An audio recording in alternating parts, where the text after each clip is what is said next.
Bonjour mesdames et messieurs et bienvenue dans ce flash d'information. Le président de la République Alassane Ouattara était hier lundi au siège de la Banque mondiale à Washington, aux États-Unis d'Amérique. Il a été reçu pour exposer sur les performances économiques et la stabilité de la Côte d'Ivoire. Le thème choisi à cette occasion, de la crise à la stabilité, expériences et leçons à retenir de la Côte d'Ivoire. Envoyé spécial de RTI 1 aux États-Unis d'Amérique, Jérôme Kofi Abolin. Il n'y a pas de risque à le voir comme inédit. Le passage du président de la République, Alassane Ouattara, ce lundi au siège du groupe de la Banque mondiale à Washington. Le président ivoirien y a été invité par la directrice générale de l'institution, Kristalina Georgieva, pour un exposé sur la stabilité économique de la Côte d'Ivoire après la crise politico-économique vécue par le pays. De la crise à la stabilité, expériences et leçons tirées de la Côte d'Ivoire, c'est le thème de cette communication. Le président Alassane Ouattara a saisi l'occasion pour présenter toutes les réformes en vigueur, source des performances économiques de la Côte d'Ivoire en si peu de temps depuis qu'il est aux affaires. Il s'agit des efforts de développement poursuivis, notamment dans les domaines de l'éducation, de la santé, des infrastructures et de l'énergie. Au terme de cette rencontre d'environ 2 heures d'horloge devant un parterre de personnalités venant des 4 coins du monde, le président Alassane Ouattara a salué l'initiative prise par la directrice générale de la Banque mondiale, ce qui a été une fois de plus pour lui l'occasion de donner de la voix pour parler des performances économiques de la Côte d'Ivoire. Le seul mot que je veux dire, c'est de remercier Madame la directrice générale de m'avoir donné cette opportunité de parler de notre pays, de notre expérience, de notre vision et surtout des perspectives très positives qui s'offrent à nous dans l'union, dans la cohésion et dans le travail. Le chef de l'État ivoirien a aussi rencontré le président de la Banque mondiale, toujours au siège de l'institution, avant de se rendre à 2 pas de là au Fonds monétaire international, FMI, où lui-même a travaillé pendant plusieurs années en tant que directeur général adjoint.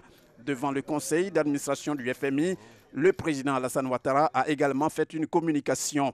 Comme quoi, le président de la République de Côte d'Ivoire ne peut pas venir à Washington sans être en contact avec ces institutions de Bretton Woods qu'il a servi en son temps avec dévouement et abnégation.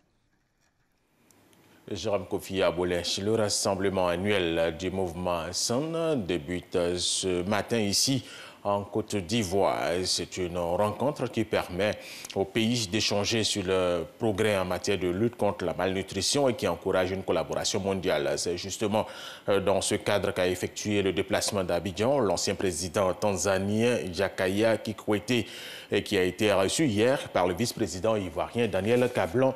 Donc, nous y reviendrons à 13 h.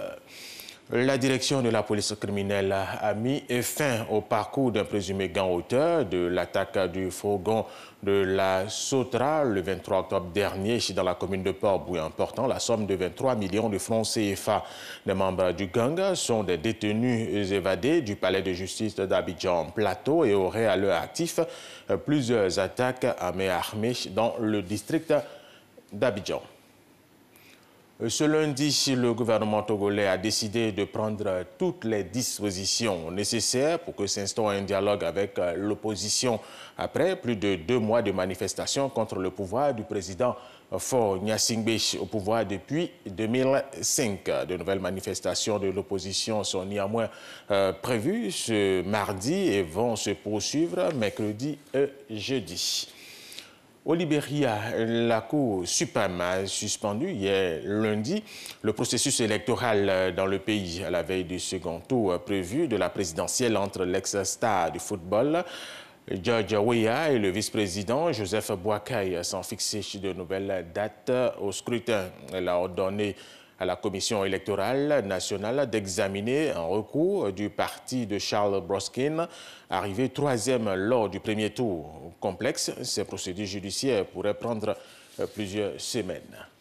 Et nous allons terminer avec cette information. La première audience devant la juridiction belge qui statuera sur l'exécution du mandat d'arrêt visant le président catalan destitué Carles Puigdemont et 4 de ses ex-conseillers a été fixée au vendredi 17 novembre à 14 h soit à 13h GMT. Voilà, c'est la fin de ce flash d'information. Merci de l'avoir suivi. Je vous retrouve à 13h.